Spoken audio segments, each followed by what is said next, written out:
정말 새벽에 뵐 수 있으니까 더 반갑습니다. 정말 더 반갑고 우리 주님을 사랑하신 분만 아멘 하십시다. 어제 몇 가지 지침을 알려드렸는데 주님만 주목하시는 겁니다. 다른 어떤 것에도 마음 뺏기지 마시고, 그래서 우리 서로 한 번 더, 한번 옆에 계시면 축복하시면서 주님만 기대합시다. 이렇게 주님만 기대하십시다. 네, 아멘, 아멘. 그 사람 살면서 제일 같이 산다고 사는데, 어떤 사람은 진짜 사는 건지 그냥 존재하는 건지 구분이 안 될 만큼 너무 육신적으로만 해도 병약하고 또 활기를 잃어버린 채로 정말 어려운 시간들을 지내시는 분들이 많이 계실 것 같아요. 그러면 우선 먼저 제일 흔한 말로 누구든지 알아듣기 쉽게 인생 건강이 전부야, 이런 얘기들을 많이 듣습니다. 그러니까 똑같은 주어진 환경, 그 많은 것을 누릴 게 있으면서도 여러분 우리 몸에 건강에 안 받쳐주면요 그림의 떡입니다. 천하 없는 맛집 아니라 세상 없는 그걸 갖다 줘도 누릴 수가 없어요. 그러니까 육신의 활력을 잃어버리면 그거 정말 다른 거 다 스톱하고 어떻게 하면 이 건강 다시 회복하나. 사람이라는 게 온 세상을 다 막 요란스럽게 만들고 쥐었다 놨다 하는 것처럼 보이지만 인생 다 해봐야 진짜 내 몸뚱이 하나 가지고 사는 겁니다. 그러면 주님이 하신 말씀이 또 새록새록 그냥 은혜가 되죠. 온 천하를 다 얻고도 네 목숨 잃어버리면 무슨 유익이 있겠냐고요. 모든 거 다 얻고도 내 목숨 하나 부지 못하고 말 그대로 그냥 힘을 잃거나 또 아니면 치명적인 어떤 약점을 건강에만 가져도 우리 삶의 모든 스케줄이 달라지고 질이 달라집니다. 하물며 인생사에 사는 거가 사람이 다 육신으로 사는 것 같이 보이고 그렇게 알고 살아간 사람이 태반이지만 아시겠지만 여기 와 계신 분들만 해도 사람은 짐승이 아니라서요. 주님이 하신 말씀처럼 마태복음 4장 4절에 사람은 떡으로만 사는 게 아니요 하나님의 입에서 나오는 모든 말씀으로 사는 줄을 너희가 알지라고 이렇게 말씀합니다. 사람은 육신의 존재가 아니에요. 육신의 존재만은 이라고 하면 짐승처럼 그냥 먹고 살면 되는 거죠. 그런데 먹고 거기에 반응하는 육신이 먹어야 우리 육신이 유지되는 것처럼 우리의 영은, 우리의 내면의 나의 진정한 실체인 영은 진리의 말씀, 살아계신 하나님과 그분이 주시는 우리의 생명의 양식이라고 말하는 진리의 말씀, 말씀 진리를 먹어야 사는 거예요.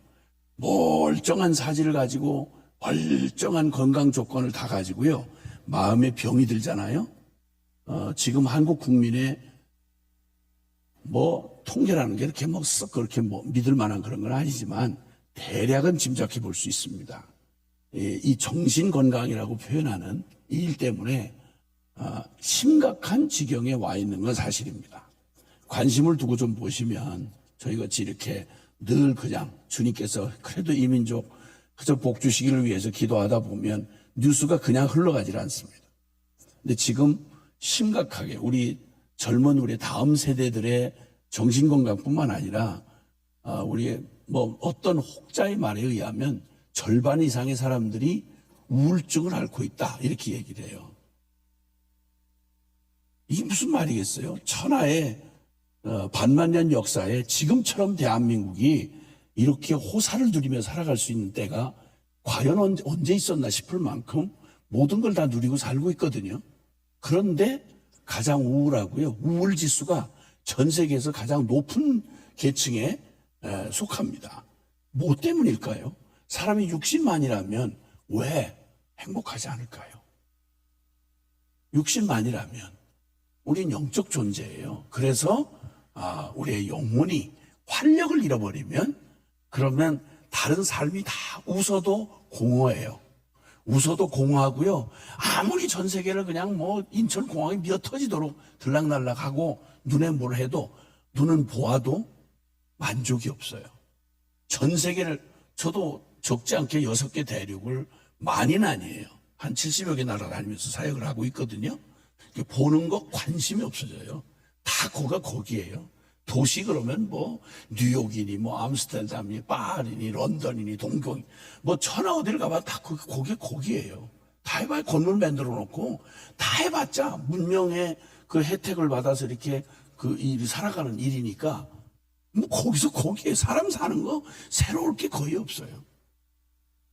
그런데 그 삶을 살아가면서 모든 걸 가져도 내 마음의 기쁨을 잃어버리면요, 내 마음의 활력을 잃어버리면 놀라웠게도 우리는 이제 더 정확하게 표현하면 영적 활력입니다. 그냥 심리적인 상태의 마음, 우리의 감정이나 또 지성이나 의지나 하는 우리가 인격이라고 아는 이게 다가 아니라 우리의 그 더욱 본질, 우리의 마음의 중심 자리에는 거기에 영의 자리, 영혼이 우리에게 영향을 미쳐서 우리에게 축복해 주시는 기도를 할 때도 요한 3서 2절에 보면 사랑하는 자여 내 영혼이 잘된 것 같이 네가 범사가 잘되고 그리고 강건하기를 내가 간구하노라.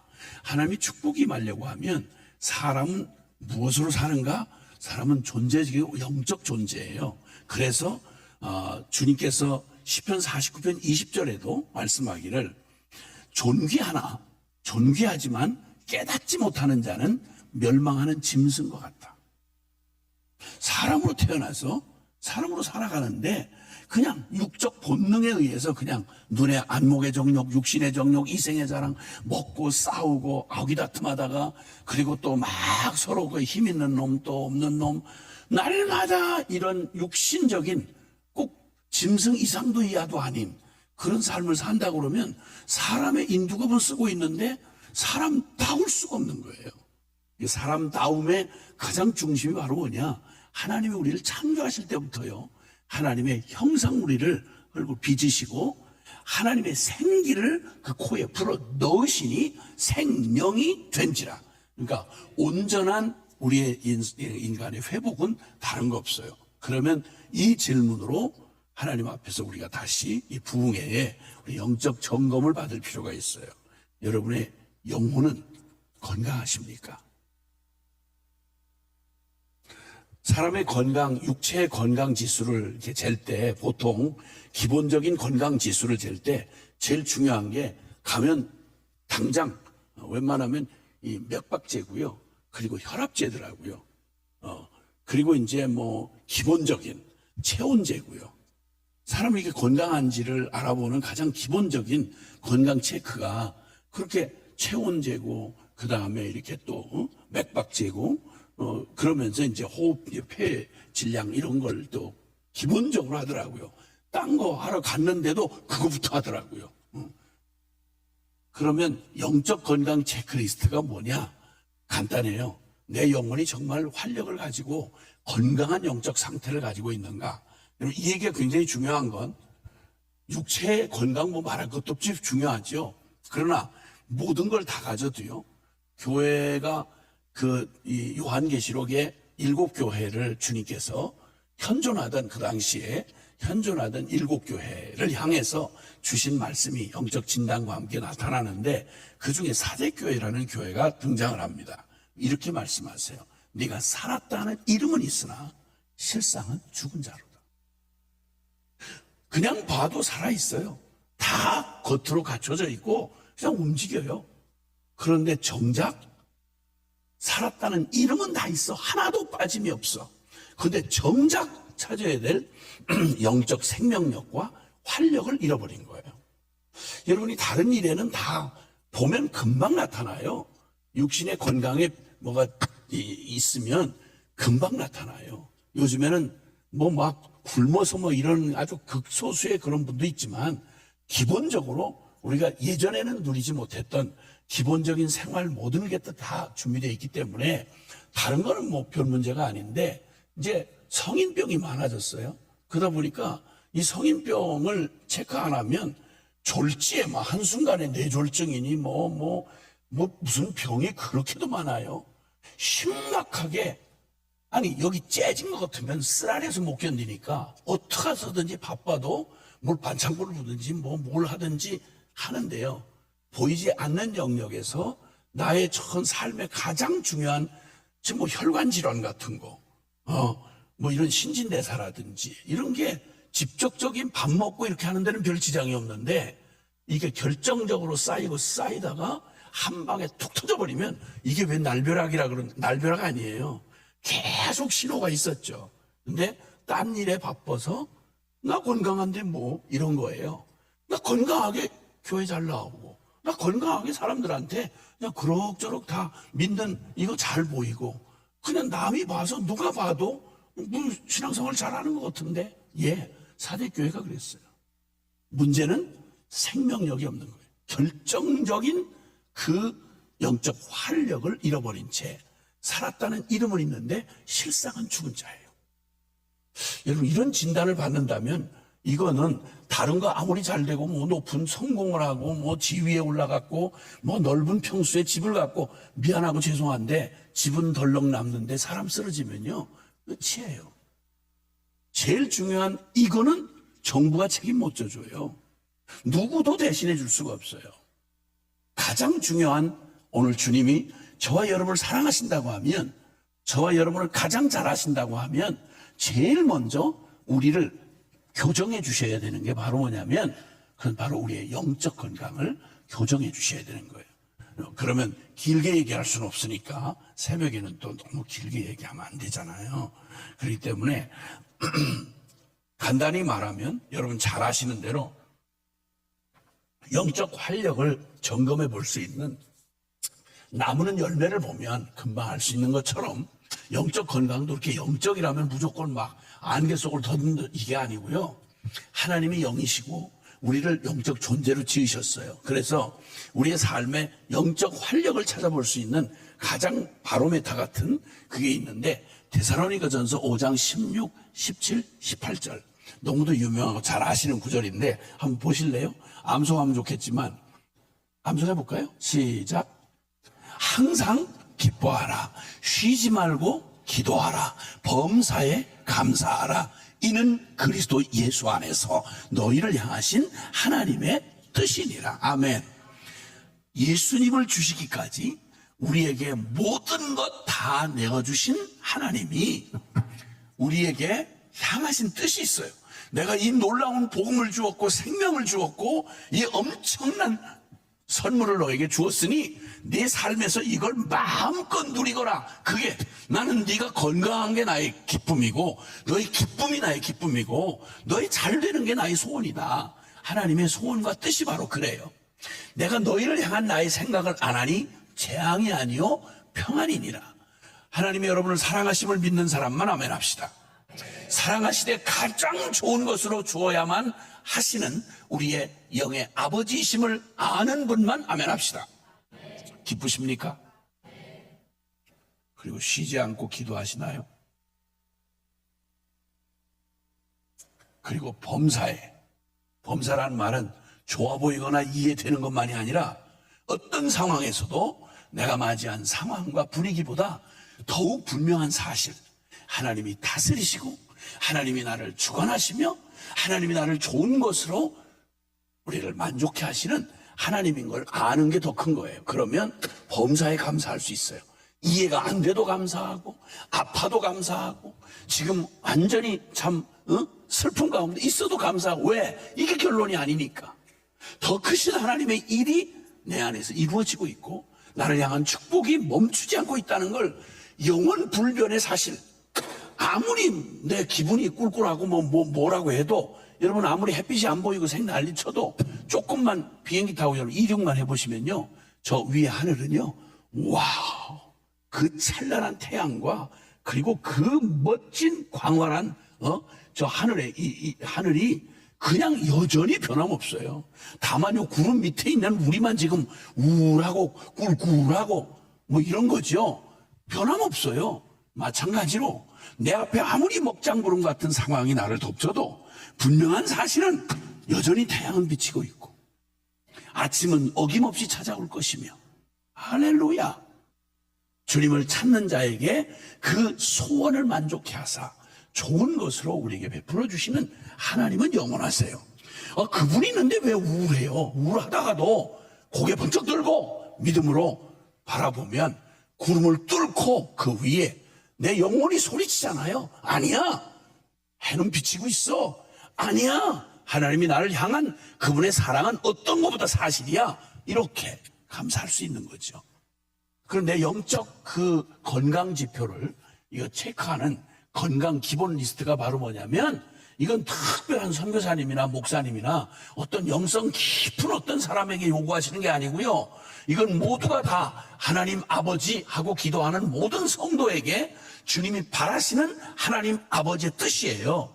항상 기뻐하라.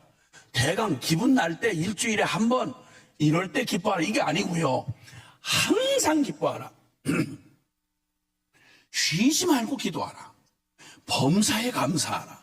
이는 그리스도 예수 안에서 예수님을 주기까지 사랑하는 하나님이 바로 너 사랑하는 내 딸, 사랑하는 내 아들 너에게 하나님 아빠가 오늘도 보고 싶은 건 하나님 때문에 가장 행복한, 하나님 때문에 이 땅에서 죽지 못해 살아가는 게 아니라 하나님의 부르신 그 거룩한 부름 따라 증인되어 이 세상에서 이루시는 하나님 나라를 네가 똑똑히 보고 예배하고 주님을 높이는 하나님의 놀라운 예배자로 너가 바로 오늘 이 하루를 죽지 못해 살아가는 연장된 하루가 아니라 없어서는 안 될 천국에서도 경험 못할 요 때만에 누릴 수 있는 하나님의 가장 복된 하루, 오늘은 바로 특별한 날인 것을 네가 기억하고 나를 즐거워하고 또 주님의 영광을 찬양해라.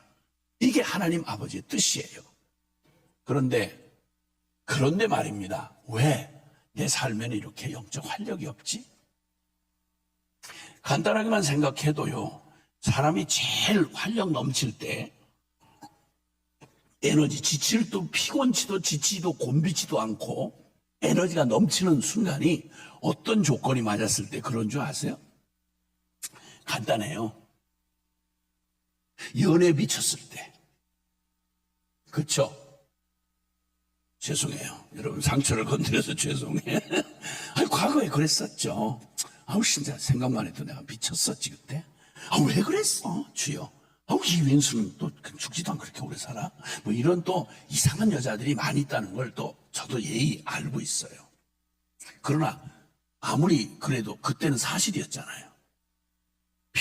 여러분 피곤해서 연애를 못한다는 얘기 들어보셨어요? 오빠 사랑해. 진짜. 근데 또 만나자고? 어젯밤에도 늦게 헤어졌잖아. 근데 또 만나자는 거야? 아니 글쎄, 사랑한다고. 사랑하는데 진짜 나 정말 너무 피곤해서 연애 못하겠어. 이건 피곤해서 못하는 게 아니라 딴 놈 생겼다는 거예요. 연애를 피곤해서 못해? 사랑하는데 피곤해? 여러분 게임만 사랑해도요, 완전히 페인될 때까지 미쳐서 피곤이고 피곤이고 지치고 힘들고 이런 얘기는 웃기네. 돈만 사랑해도요 목숨 걸어요. 가족도 버리고요. 온 세계 마당이 좁아요. 하나님이 놀라운 에너지를 우리에게 주셨는데 그게 바로 사랑이라는 에너지예요. 지치지도 피곤치도 곤비치도 않고 질리지도 않아요. 영적 건강을 딱 체크받다가 요한계시록에 에베소 교회가 있었어요. 칭찬을 너무 받고 놀라운 능력과 하나님의 선물을 받은 교회가 에베소 교회예요. 그런데 에베소 교회에 다른 걸 칭찬하시다가 결정적인 거 하나를 내가 책망할 게 하나 있다. 만약에 너 돌이키지 않으면 네게서 촛대를 옮겨버리게. 이 촛대는 교회를 상징하는 거예요. 그게 뭐냐면 계시록 2장 4절 5절에 보면 내가 너에게 책망할 것이 하나 있는데 네가 처음 사랑을 잃어버렸느니라. 너 그거 어디서 떨어졌는지 생각하고 도로 찾으라. 만약에 도로 찾지 아니하면 내가 너에게서 내 촛대를 옮겨버리리라. 가장 강력한 교회요, 바울 사도의 직접 훈련을 받아서 세워진 교회요, 아시아에 충격을 던져주었던 에베소 교회가 어떻게 이런 위기 상황이 왔나요? 다른 건 다 있어요. 다 고난도 견디고 뭐 싸움도 이기고 진리도 지켰고 부족함이 없어요. 그런데 영적 활기가, 아시잖아요. 첫사랑의 제일 특징은 뭐죠? 사랑하는 사람을 만나면 이유도 불문하고 기쁜 거예요. 그죠? 그렇다고 그러세요. 아니 아무리 지금 새벽이지만 너무 다른 걸 묻는 것도 아니고 너무 당연한 걸 묻는데 그렇게 표정이 이렇게 영혼이 없는 표정으로 이렇게 해서 새벽에 무슨 말 하는 거야? 이런 표정이면 서로 어려워지는 거예요. 다시 이제 정신 바짝 차리고, 사랑에 제일 사랑한다, 그 사람을 정말 좋아한다 하는 걸 연구 막 레포트 쓰고 이럴 필요가 없잖아요. 보면 알아요. 너무 반가워하는 거죠. 너무 기쁜 거예요. 왜 기쁘냐고 하면 이유가 없어요. 아니 왔으니까 보니까 그냥 좋은 거예요. 여러분, 하나님 만나러 오는 예배 시간 좋으세요? 아멘이 슬프게 들립니다. 또 부흥이라는 거 또 나오는 거예요. 주일날도 나왔는데 새벽에도 나오고, 진짜 못 살겠어. 우리 목사님 오신 다음부터 그냥 우리를 너무 달달달달 볶아가지고 나 너무 피곤해요. 사랑해요. 근데 진짜 피곤해요. 이건 영적으로 병든 거예요. 뭐라고 해도 병든 거예요. 이거 오래 신앙생활 하신 분들, 특히나 장로님들 얼굴에 기쁨이 잘 안 보여요. 제가 다녀보니까 너무 믿어서, 너무 오래 신앙생활해서, 아니 누구를 만났길래 너무 오래 만나서 식어. 이게 뭐 이런 코미디가 어디 있어요? 이거 웃기는 얘기예요. 그거 신학을 너무 깊이 연구했더니 난 신학자들, 신학 교수님들 만나보면 기쁨이 막 충만한 분을 별로 못 봤어요. 제일 영적으로 충만해야 될 때가 신학교인데, 신학교 가서 뭘 말씀을 전하려고 해보면 기쁨이 아니고요. 이게 뭐야 이게? 여기 뭐 하는 데인데 분위기가 이래? 제일 웃기는 건 오래된 교회, 역사적이고 누가 얘기만 하면 다 아는 교회. 가본 특징이 뭔지 아세요? 예수님이 사과를 해야 될 판이야. 얘들아 미안하다. 너네한테 믿음 생활하게 해서 미안하다. 너 얼굴을 보니까 내가 사과를 해야 되겠다 야. 이게 뭐가 심각한 오해가 있는 거 아니겠어요? 심각한 오해. 모태신앙들 내가 죄송해요. 그렇지 않은 모태신앙이 너무 훌륭한 모태신앙, 성경의 주인공들아 모태신앙은 아는데, 제가 모태신앙들에게서 특이한 건, 저는 안모태라서, 안모태는 체험 안 하면 예배당 올 수 없잖아요. 그러니까 예수님 만나고 나니까 매일 막 이러고 이제 다니니까 이게 아주 껄끄러운 사람들이 있더라고. 누가 이렇게 껄끄러워 하냐면 모태신앙들, 터줏대감들. 안모태들, 냄비신앙이다 이거야. 냄비신앙. 냄비라는 말을 요즘 잘 모르죠. 얇은 그 그릇인데 물만 올려놓으면 이렇게 끓는 거. 얇은 냄비, 스테인 뭐 이런 거 말고 옛날에 양은 냄비라고 있어요. 그러니까 별거 없다, 뿌리가 없다 뭐 이런 식으로 하는데, 제가 이제 어느덧 강사가 돼서 안모태 출신이 강사가 돼가지고 쉽게 말하면 공자 앞에 문자 쓰는 것처럼 3대, 4대, 5대, 6대 모태 신앙들이 딱 버티고 있는 오래된 전통적인 교회 가서 말씀을 전하고 이러면 사람들이 너무 일단 기분이 나빠. 누가 누구를 가리켜? 이런 식이야. 그리고 굳이 그 중에 또 까칠한 사람 하나가 나중에 강사한테 인사를 한다면서 훈계 비슷하게 이제 이렇게 하는 거예요. 굳이 강사 손을 붙잡고 전 모태신앙입니다. 그렇기 때문에 뜨겁지는 않습니다. 모태신앙 이꼬로 뜨겁지 않음. 이걸 확신해요. 성경에도 없는 말인데 그걸 확신해. 그리고 뭐라고 또 한마디 하는 걸, 그러나 모태신앙은 쉽게 말하면 그 속에는 뒤에 숨겨진 표현이 있는 거죠. 당신이 이렇게 함부로 얘기하는 모태신앙 겉모습 보고 자꾸 그런 모양인데, 저는 모태신앙입니다. 모태신앙은 한 가지 장점이 있습니다. 그건 꾸준합니다. 꾸준히 교회를 안 빠져. 꾸준히 은혜를 못 받아. 꾸준히 변화되지 않고 개겨. 꾸준히 교회에서 밥을 제일 많이 처먹어. 꾸준하대. 꾸준한 게 자랑이야. 꾸준히 안 변하고 꾸준히 감동이 없고 그걸 정상으로 생각을 하더라고요. 그게 과연 정상일까? 그 사람의 다른 삶을 보면요, 돈 보면 그렇게 아무것도 아닌 것처럼 이렇게 하네요. 그냥 얼굴이, 표정이 말해요. 돈 보면 얼굴에 하나님을 만나는 것도 도망가고, 사람들의 인정, 평판, 이게 오르락내리락 그냥 완전히 반응이 그대로 살아있어요. 거기다가 더 웃기는 건 그 픽션 지어낸 얘기인 줄 알면서 드라마에 홀랑 빠져 은혜를 받고, 예수님 십자가 얘기는 흘릴 눈물이 없는데 그 픽션 3류 소설 같은 부정 저지르고 만들어낸 80~90% 드라마가 다 그런 식인데, 그 부도덕한 내용 보고 거기 앉아 은혜 받으면서 눈물, 권사가 3대 설화대 못해 짱아찌 권사가 드라마에서는 은혜를 받고 눈물을 흘려. 천하의 복음을 위해서는, 주님 앞에서는 감동을 요만큼도 못 받는 걸 정상으로 생각하는, 이게 정상이라고 생각이 되세요? 이거 한마디로 말해도 이건 무슨 감정적으로 뭘 이런 거 아니에요. 아니, 딴 삶을 보면 알죠. 이걸 한 번도 고민 안 해요. 그러니까 교회 생활은 따로, 삶은 따로. 어디서 배운 건데 이게 가능할까요? 언제 주님이 그런 비슷한 암시를 하셨나요? 진리는 그런 거 없어요. 이 바리새인이 가장 무섭게 주님 앞에 질타를 받았는데, 최고 성경적인 사람들이고 가장 보수적으로 성경을 알고 그것 때문에 존경받는 사람들이 바리새파, 구별됐다, 이런 사람들이에요. 근데 주님이 그들을 향하여 이 독사의 자식들아, 이 회칠한 무덤아, 주님께서 가장 싫어하시는 게 바로 뭐냐면 외식이에요. 왜냐하면 하나님은 존재적으로 진리 자체이시기 때문에 진리는 모양 따로 내용 따로 이게 있을 수가 없어요. 그걸 진리라고 말하지 않아요. 그러면 우리가 받은 바 이 놀라운 복음 안에서 우리의 영적 상태는 지금 건강하냐? 라고 하는 질문에 다른 거 고민할 필요가 없고요. 굉장히 단순, 명확, 강력해요. 항상 기뻐하라. 어떻게 기뻐해요? 믿음으로 기뻐하는 거예요. 쉬지 말고 기도하라. 범사에 감사하라.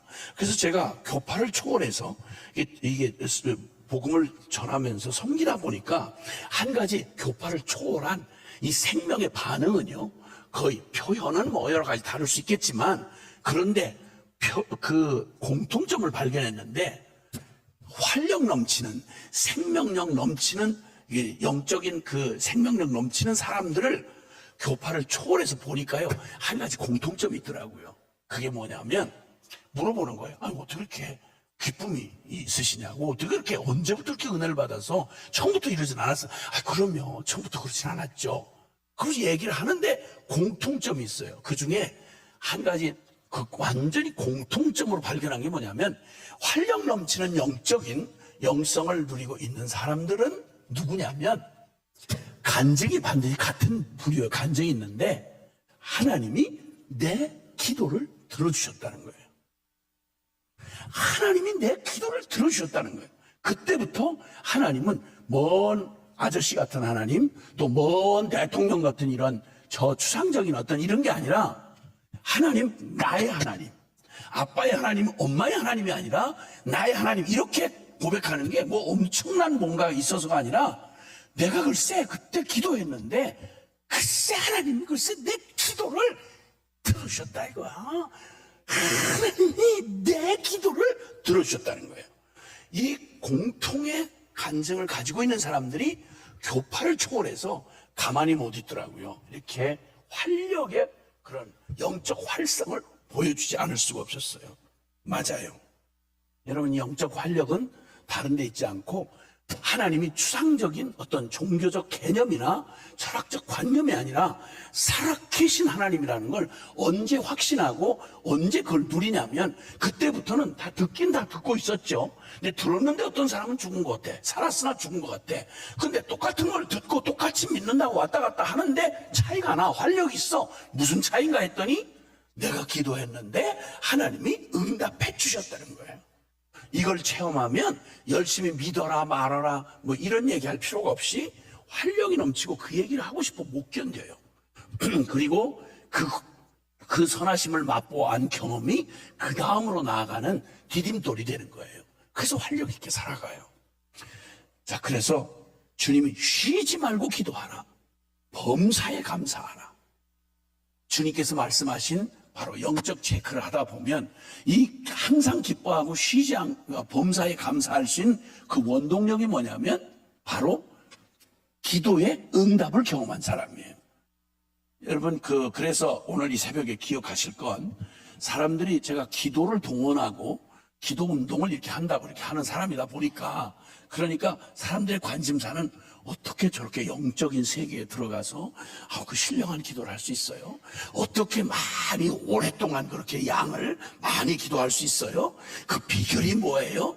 관심이 전부 기도의 스킬에 있어요. 이거 초점이 전혀 잘못된 거예요. 기도는 사람의 얼굴이 다른 것처럼 기도는 하나님과의 대화를 하는 거라고 하면 어떻게 그게 다 판에 박힌 배우들처럼 그러겠냐고. 그럴 이유가 뭐겠냐고. 다 달라요.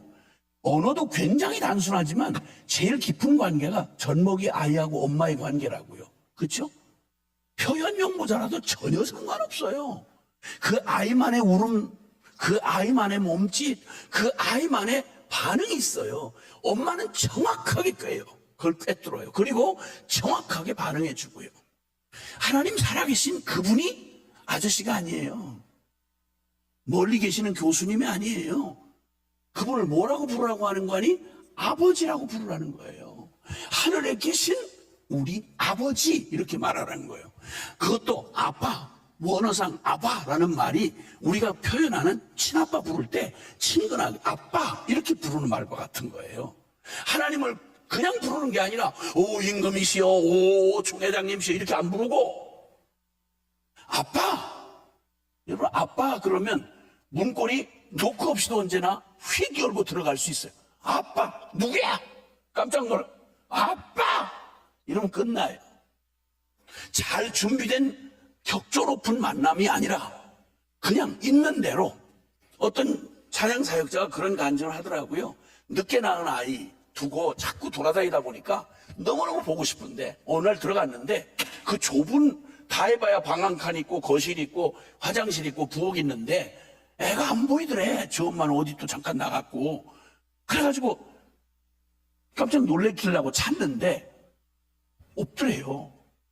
화장실 생각이 나서 갔는데 이 자식이 글쎄 화장실에서 사업이 진탕 벌어진 거예요. 화장지를 둘둘둘둘 풀어가지고 그 화장지 그 변기 안에다 넣고 난리를 치면서 그 휴지통에 있는 그 사용한 화장지까지 거기다 부어가지고 그냥 비빔밥을 만들고 막 여기다 칠 걸로 가면 여기 붓고 난리가. 너무 거기에 몰두가 돼. 너무 기가 막히서 말도 못하고 이렇게 쳐다보고 있는데 느꼈는지 이렇게 돌아보는데 여기에 사용한 휴지랑 이런 게 얼굴에 이렇게 다 붙어 있는 거예요. 아빠를 딱 보는 순간 화사하게 웃으면서 아빠 이러는데 모든 정서고 느낌이고 다 사라지고 그냥 있는 대로 그놈 그냥 끌어안고 상상의 부사익을 사용한 휴지 얼굴을 맞대고 막 비비는데 이게 다 묻어도 더럽다는 생각이니 뭐니 할 겨를이 없고 막 못 견디게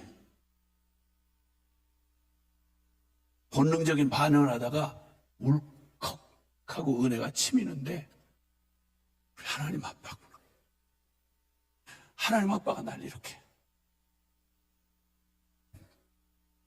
잘하고 떳떳하고 박수 받을 만할 때 얼마나 기쁘시겠어요? 그런데 그냥 이리 치고 저리 치고 얼룩덜룩 부끄러운 모습을 가지고 와서 그냥 그래도 마지막 해결자가 하나님 아빠니까 하나님 앞에 그냥 품에 뛰어들면서 아빠 울어도 아빠 품에서 울고 좋아도 아빠 끌어안고 좋아하고 하나님을 가장 감동시키는 게 뭔지 아세요?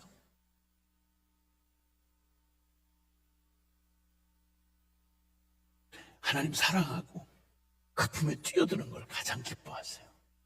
기도는 절대 의무가 아니에요.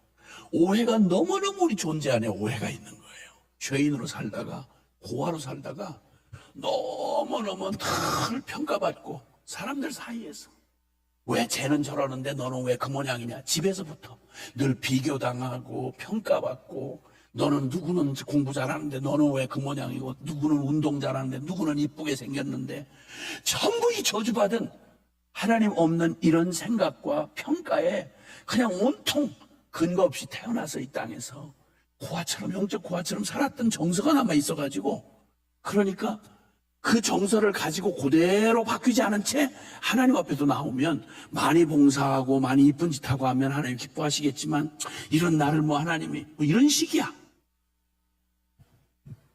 여러분 이 모든 걸 깨는 하나님의 표현이 오늘 말하잖아요. 영접하는 자 곧 그 이름을 믿는 자들에게 하나님이 복음이 허락하신 가장 영광스럽고 가장 놀라운 축복이 있다면 하나님 자녀되는 복이에요. 아멘. 자녀되는 권세를 주셨으니 하나님을 아빠라고 부를 수 있는 건 예수님밖에 없어요. 예수님밖에. 근데 그 예수님 때문에 예수님을 영접하면 그분을 믿으면 이제 내 자격이 아니라 예수님의 자격으로 하나님 보시기에 그분의 아들을 보는 마음으로 나를 언제나 보실 때 그러하다고 주님이 우리에게 약속하신 거예요. 그러면 그 자녀가 갖는 이 아버지와 아빠와 그 자녀 간에 갖는 가장 그 관계의 또 바로메타가 뭐냐면 친밀함이에요. 친밀함. 관계는 그냥 호적상은 아버지고 아들인데 평생에 한 번도 만나볼 적이 없고 만나면 부담스러운 금방 헤어지고 싶은 안 보고 싶은 그런 형식상 호적에만 올라 있는 그냥 아버지 뭐 이렇다면 이러면 그거야 뭐 그 살았으나 실상은 죽은 거죠. 관계는 어디서 하냐면 친밀함이에요. 그래서 관계가 깊다, 관계가 좋다라고 하는 말, 신앙이란 하나님과의 살아있는 관계입니다. 그래서 호세아서 6장 6절에도 하나님이 친히 말씀하세요. 나는 인애를 원하고 제사를 원치 아니하며 번제보다 하나님 아는 것을 원하노라. 아멘. 내가 너에게 원하는 건 멋진 예배당에서 기가 막힌 콘티 짜서 빈틈없이 예배되는 거 물론 좋은 얘기죠. 그러나 난 그것 자체를 원하는 게 아니야. 그 모든 건 뭘 전제로 해야 되냐면 너희가 나를 사랑하는 표현이 아름다운 찬양으로 나를 섬기는 그 예배로 이걸로 나타나는 거지. 이거 껍데기는 형식은 남아있는데 나는 제사 자체에 관심 있는 게 아니라 나는 인애, 사랑을 원하고 그리고 너희가 내게 가져오는 번제물 여기에 관심 있는 게 아니라 난 너희가 나 하나님 마음 알아주기를 원한다. 주님께서 가장 원하는 건 다른 게 아니라 바로 그거였어요. 그 관계를 가장 바로 보여주는 게 뭐냐면 뭘 해도 무슨 일을 만나도 누가 먼저 사람 도움받으러 쫓아가는 게 아니라 내가 의지하는 무슨 시스템 쫓아가는 게 아니라 당장 생각나. 우리 아빠. 아이들이 젖먹이 아이들이 눈 뜨고 본능으로 반응하는 게 엄마. 처음 배우는 말이 엄마고 모든 상황 기뻐도 엄마, 싫어도 엄마, 울어도 엄마. 근데 왜 이게 우리의 영적 삶에는 안 나타나죠? 쉬지 말고 기도하라는 말은 의무를 부여하는 게 아니라 축복의 약속이에요. 쉬지 않고 구하면 내가 쉬지 않고 응답해 주겠다는 전제가 있어야 쉬지 않고 하라는 거 아니에요. 그러니까 주님이 우리를 예수의 피값으로 사고 난 다음에 자녀의 권세를 주시고 제일 기쁘게 원하시는 건 뭐냐면 아빠 뭐래도 부를 때 쉬지 않고 사람 쫓아다니지 않고 하나님에게만 집중해서 걱정도 안 해요. 왜? 아빠 있으니까. 앞이 잘 안 보여도 전혀 신경 안 써요. 왜? 아빠가 인도할 거니까. 이 얘기는 그냥 감상적인 얘기 아니라 우리 성경의 가장 우리에게 현실적 영성을 보여주었던 가장 위대한 하나님의 사람 다윗이 그의 유명한 시편 23편에 그는 그의 하나님 아빠와의 관계를 고대 시대를 배경으로 해서 목자와 양은 생명의 관계예요. 그 젖먹이 아이하고 엄마 관계를 표현할 때 목가적인 표현이 목자라고 얘기해요. 왜냐하면 자기가 목자를 해봤거든요. 여호와는 나의 목자시니 내가 부족함이 없으리로다. 그가 나를 푸른 초장에 누이시고 쉴만한 물가로 인도하시는도다. 내 영혼을 소생시키시고 자기 이름을 위하여 의의 길로 인도하시는도다. 내가 사망의 음침한 골짜기로 다닐지라도 해를 두려워하지 않을 것은 주께서 나와 함께 하심이라. 주의 지팡이와 막대기가 나를 안위하시나이다. 주께서 내 원수의 목전에서 내게 상을 베푸시고 기름으로 내 머리에 바르셨으니 내 잔이 넘치나이다. 나의 평생의 선하심과 그 인자하심이 정녕 나를 따르니 내가 여호와의 집에 영원히 거하리도. 아멘. 시편 18편 1절 이하에는 나의 힘이 되신 여호와여 내가 주를 사랑하나이다. 그리고 부르는 그의 하나님은, 다윗에게 있어서 하나님은 목자뿐만 아니라 그는 나의 반석, 그는 나의 피난처, 그는 나의 산성, 그는 나의 구원의 뿔. 할렐루야. 여러분에게 하나님은 누구예요? 아저씨만큼이나 이웃 아저씨만큼이나 가까우세요? 그 하나님은 나의 지혜, 그 하나님은 나의 기쁨, 그 하나님은 나의 사랑, 그 하나님은 나의 길, 그 하나님은 나의 진리. 성경이 표현하는 하나님은 우리의 삶에 필요하다고 생각되는 모든 영역에 하나님 없이는 불가능해요. 여러분, 이 아름다운 예배당 안에 이 기가 막힌 현대적인 모든 시스템, 이 아름다운 모든 악기부터 시작해서 모든 게 다 있는데요, 웬만한 모든 것들은 다 전기 제품입니다. 여기 전원 코드 쑥 빠져버리면 이 좋은 모든 것 다 그냥 있지만 이거 마이크 생 목소리 제가 소리 질러야 돼요. 빛 없는데 촛불 켜야 돼요. 이 모든 전체 아름다운 건반도 여러분 전기 끊어지면 끝이에요. 내 삶에 하나님과의 관계가 문제가 생기면 모든 거 다 잊고도요 아무것도 누릴 수가 없어요. 그 도대체 이 엄청난 하나님이 궁극적으로 말씀하신 게 로마서 8장 32절에 그 아들도 아끼지 않고 우리를 위하여 내어주신 이가 어찌 그 아들과 함께 모든 것을 은사로 선물로 주지 아니하시겠느냐. 아들을 잡아서 나한테 준 십자가의 복음을 아는 사람이 뭐가 아까워서 하나님이 인색하게 나한테 허락 안 해줄 게 있겠냐는 거예요. 그럼 다 허락받았다는 건데 요 말을 그대로 이어서 약속을 상기시켜주는 말이 고린도 후서 1장 20절인데 성경에 있는 하나님의 모든 약속은 그리스도 예수 안에서 복음, 십자가의 복음 안에서 다 이해가 되었나니, 예스, 거기 결제되었나니 우리가 그로 말미암아 그리스도의 그 복음을 아는 믿음으로 말미암아 아멘하여 하나님 아버지께 영광을 돌리게 되느니라. 아멘. 예. 이 엄청난 권한을 가진 게 하나님의 축복의 인증을 받은 게 바로 십자가의 그리스도를 믿는 믿음 안에서 저와 여러분에게 주어진 축복이에요. 여러분 혹시 이런 얘기 들어보셨어요? 태평양 한복판에서 목말라 죽은 새우. 태평양 딴 데도 아니고 태평양 한복판에서 새우가 죽었는데 시체 원인을 살펴보니까 목말라 죽었어. 이건 동정할 대상이에요. 정부미 곡시창고에서 영양실조로 죽은 쥐를 발견하면 여러분 생각이 어떠시겠어요? 태평양 한복판에 물 한복, 태평양 오죽 넓었으면 태평양이라고 하겠어요. 거기서 새우 새끼 한 마리가 목이 말라서 죽었다. 그건 바다에 물이 모자랐다는 게 아니잖아요. 뭔가 다른 원인이 있던 거예요. 곡식 쌓아놓은 창고에서 영양실조로 죽은 쥐를 누가 동정하겠냐고. 이것과 비교할 수 없는 게 이 어마어마한 복음을 날마다 되뇌이면서 날마다 신앙 고백하면서 전능하사 천지를 만드신 하나님 아버지를 내가 믿사오며 먼 죽으라고 할까봐 그 외아들 독생자 예수 그리스도를 믿사오니 이는 성령으로 잉태하사 동정녀 마리아에게 나시고 본디오 빌라도에게 고난을 받으시고 내 모든 죄의 문제를 다 해결하시고 모든 하나님과의 원수된 걸 풀어버리시고 하늘에 닫힌 하늘을 열어버리시고 그리고 부끄러운 나의 모든 수치를 그의 보혈로 씻으시고 하나님을 동일하게 아빠 하고 부르도록 허락한 이 복음을 날마다 되뇌이고 그 복음 십자가를 상징으로 붙이고 살면서 어떻게 이렇게 영적으로 바싹 말라 죽은,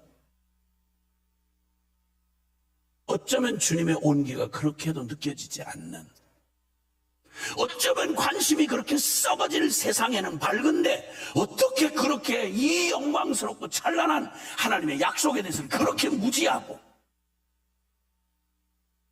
여러분은 여러분의 삶에 성경에 있는 하나님의 모든 약속이 다 그리스도 예수 안에서, 복음 안에서 내게 결제가 끝났다는 거예요.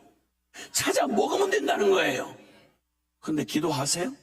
모든 삶에서 기도로 해결하세요? 어떻게 그럴 수가 있나요? 그게 무슨 말이에요? 다 안 그러던데요? 그럼 다 지옥 가면 여러분도 갈래요? 사대교회 되실래요? 에베소 교회로 그냥 존재할 거예요?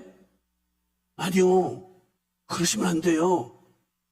오늘을 넘기면 안 돼요. 이 자리가 바로 하나님 앞에 모르고 간 세월은 어쩔 수 없다지만 주님이 깨닫게 하시는 순간 돌아서면 돼요. 이 앞에 있는 그림자를 계속 신경 쓰고 이놈을 떨어버리려고 용을 쓰지 말고 어리석은 짓 하지 말고, 그래서 부흥의 때는 다른 게 아니고 늘 듣고 늘 안다고 생각했던 것에서 우리를 잃어버렸던 정체감을 다시 정신이 번쩍 나게 돌이키게 하는 거예요. 넌 누구야? 하나님 아빠 계시잖아. 얼른 방향만 돌이키면 돼요. 하나님 향해서. 제가 지금도 지워지지 않는 충격적인, 저 운전을 하고 가다 저 분당을 지나가는데 딱 한 번 보고 두 번 못 봤는데요. 거기에 현수막이 하나 길거리에 걸려 있는데, 가드레일에 이렇게 걸려 있는데 휙 운전 지나가다가 너무 충격이 됐어요. 거기 뭐라고 되어 있냐면 빨간 글씨와 섞어서 불법 미아 보호자 자수기간. 불법 미아 보호자 자수기간. 미아라고 하는 건 고아가 아니고 부모가 있는데 잃어버린 아이를 얘기하는 거잖아요. 그런데 그 미아를 보호했어요. 자수하래요. 미아를 보호하는 건 선행이잖아요. 이 집 잃어버리고 엄마 부모 잃어버린 아이를 그걸 보호해 주는 건 선행이잖아요. 상 받아야 되잖아요.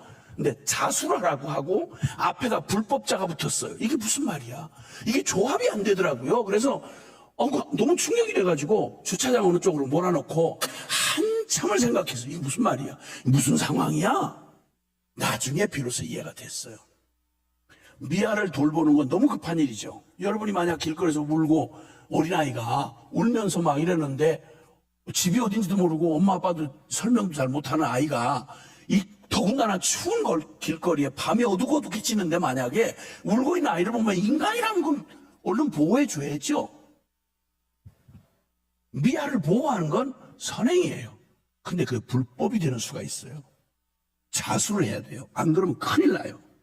여러분, 이 미아가 발생하는 일이 지금 잘 관심들 안 두셔서 그렇죠. 그때 이후로 한번 다큐멘터리가 다뤄진 꽤 오래전 일인데, 제가 그 현수막을 봤을 때 전화해가지고 국무총리실 산하에 3개 부서가 있는 중에 미아 대책위원회라는 게 생겼어요. 여러분, 고아는 부모가 죽은 아이를 고아라 그래요. 근데 미아는요, 부모는 있는데 부모의 손에서 잃어버려진 거예요. 그걸 미아라고 그래요. 근데 이 미아가 발생했는데요. 미아가 발생한 걸 추적을 했는데 미아를 발생하고 찾지를 못하잖아요. 여러분 거꾸로 생각해 보세요. 여러분이 마트에 가셨는데 아이를 5살짜리, 6살짜리 아이를 데리고 갔는데 사람들 너무너무 막 시즌에 가가지고 이러다가 잃어버렸어. 30분을 방송하고 찾는데 그 안에 발견이 안 돼. 가서 편히 주무실 수 있겠어요? 불가능하죠? 하루 찾아봤는데 못 찾았어요. 포기할까요? 아니요. 한 주간을 다 미친 듯이 온 가족이 모든 일정 다 스탑하고 직장 다 그만두고 사업 다 문 닫고 아이를 찾으러 울며 불며 경찰서 어디 보면 다 찾아가는데 열흘이 지나도 못 찾았어요. 포기할까요? 아니요. 그 통계에 보니까 다큐를 찍는데 공영방송에서 한 사람도 인터뷰 응하지 않더라고요. 그리고 확인된 대상들을 찾아서 미아가를 찾지 못한 채, 그러니까 가족들을 찾는데 운명이요. 반드시 몇 개월 안에 양 부모 중에 하나가 죽어요. 충격으로. 못 찾으면. 그리고 결국은 파산을 맞아요. 돈이 있든 많든 적든. 아이가 어딘가 하늘 아래 살아있는데 죽었다는 확인이 안 되는데 찾지를 못해요. 이건 상상하기도 싫어요. 1년이 가고 2년이 갔어요. 충주시를 찾아서 없다. 포기할까요? 아니요. 충북 다 찾아야 돼요. 충북 다 찾았는데 없다. 전국을 다 찾아야 돼요. 전국 다 찾았는데 없다. 해외 어딘가 짐작되는 데를 다 찾아야 돼요. 끝나지 않아요. 그 중에 딱 하나 얼굴 처리하고 인터뷰에 응한 한 분이 그 10년 전에 잃어버린 아이의 사진을 확대해가지고 누가 누군지 알 수가 없어요. 5살짜리면 15살이 됐다는 얘기인데 그걸 어떻게 알겠어요? 그걸 차에다가 다 도배를 했어요. 그리고 이렇게 얘기를 하더라고요. 인터뷰를 하는데 다 집안 살림 다 거덜났고 마누라는 이미 죽었고 가족들 아이들은 다 저 살 길 찾아 다 뿔뿔이 흩어졌고 자기도 사업이고 뭐고 다 말아먹고 이 아이 찾으러 전국 방방곡곡을 그 참 폐차 직전에 차에다가 도배를 하고 다니는데 와 지금은 쪽방에서 살고 있대요. 노숙자들 사는 쪽방에서. 안타깝지만 이렇게 물었어요. 그만두고 싶은 생각은 없었나요? 왜요? 하루에도 12번씩 나죠. 어떻게 지금 이렇게 앞으로 계속 하실 거예요? 예, 살아있는 한은 해야죠. 찾는다는 확신이 있는 게 아니에요. 죽은 시체라도 확인하고 싶은 건데 어디선가 그래서 그만두려는 생각이 있어서 난 더는 안 되겠다. 그래서 오늘처럼 비가 부슬부슬 오는데 저 추녀 밑에 앉아가지고 낙심일식 하고 있는데 꼭 그럴 때면 그러다가 지친 몸으로 쪽방에 들어와서 잠을 청하고 그래 나 오늘까지가 끝이야 하고 그만두려고 하면요 기가 막히게 환청처럼 들리는데 딸아이가 아빠 저 포기하지 마세요. 아빠 포기하지 말고 저 찾아주세요. 이 환청이 들린대요. 이렇게 죽을 거 뻔히 아는데 포기를 못 하겠는 거예요. 이게 미아예요. 근데 예를 들어서 이런 충격적인 미아가 발생했는데 어느 날 한 달 뒤에 온 가족들이 죽음의 과정을 거치고 있는데 한 달 뒤에 말입니다. 경찰서에 연락이 왔어. 당신 아이 같은데 이게 저기를 발견했다고 찾았다고 이웃 사람들이 신고로 찾았다는 거예요. 무슨 얘기인가 했더니 몇 블록 떨어진 아파트에서 웬 여자가 이제 경찰서에 출두를 한 거예요. 갔는데 세상에 알고 봤더니 그때 잃어버리고 그렇게 찾고 다니는 동안 미아인 아이를 데려다가 자기 집에다가 위험하다고 가둬놓고 이태리째 침대 뭐 최고하는 음식 계속 갖다 먹이고 입히고 이러면서 거기를 보호하고 있었다는 거예요. 그런데 이웃이 하다 보니까 어느 날 이렇게 잠깐 데리고 나와서 이렇게 저거 얼굴 잠깐 볼 수 있었는데 포스터에 있는 그 아이가 비슷하더라는 거예요. 신고가 와서 조사를 했더니 세상에 몇 블록 떨어진 아파트에서 그 여자가 내 아이를 데리고 한 달이나 그런 동안 우린 지옥 같은 고통을 겪게 한 거예요. 그 불려왔는데 이 뻔뻔한 여자가 막 소리 지르면서 상을 줘도 모자라지. 그럼 어떡하란 말이야. 미아를 봤는데 내가 인간인데 그래서 아이를 너무 불쌍히 데리고 왔지. 그리고 씻겼지 뭐. 그래서 배가 얼마나 고프겠냐고. 그래서 맛있는 거 정성껏 해줬지. 그 다음에도 그렇다고 보낼 수가 있느냐고. 그 잘 먹이고 잘 입히고 그리고 약도 사다 주고 침대도 바꿔주고 해달라고 다 해주고 그렇게 하고 보호했는데 뭐 어쨌다고 나를 죄인 취급하는 거야? 여러분, 이런 여자하고 여러분이 한 달 시달리다가 그 사실을 알고 만나게 됐다. 감사하고 포상하시겠어요? 그 여자한테? 내 아이 보호하고 있던 그 여자한테 고맙다고 포상하시겠냐고.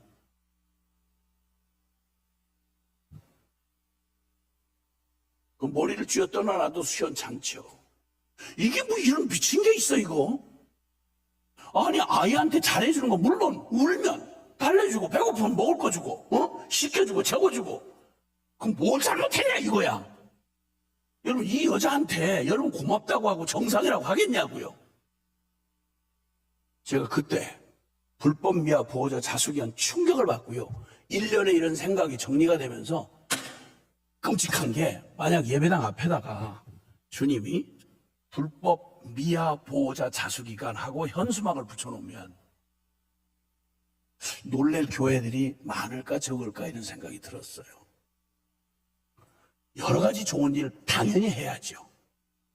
그런데 하나님이 복음을 통해서 주신 가장 놀라운 그 사람의 그 영혼에게 축복이 있다면, 영적 고아로 살던 그 죄인에게 최고의 선물이 있다면, 너 아빠가 하나님이야. 너는 저주받은 사람이 아니야. 여러분, 이렇게 해서 아빠 찾아줘야 되는 게 아니겠어요? 제일 복음 중에 최고한 복음이 아빠 찾아주는 거 아니겠냐고.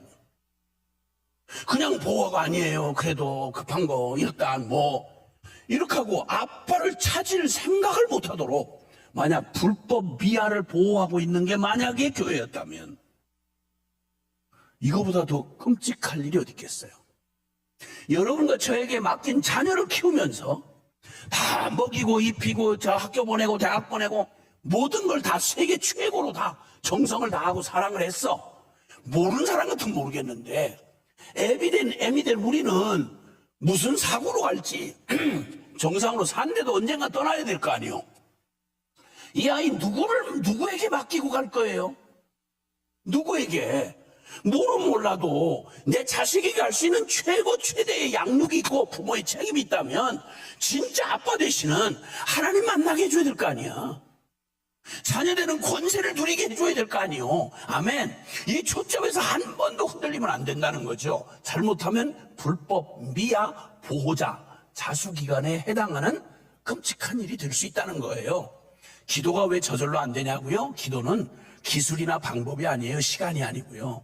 그것은 전기 제품이 철저하게 전기 코드 전제하고 살아가는 것처럼, 기도란 쉬지 말고 기도한다는 말은 하나님과의 관계를 얘기하는 거예요.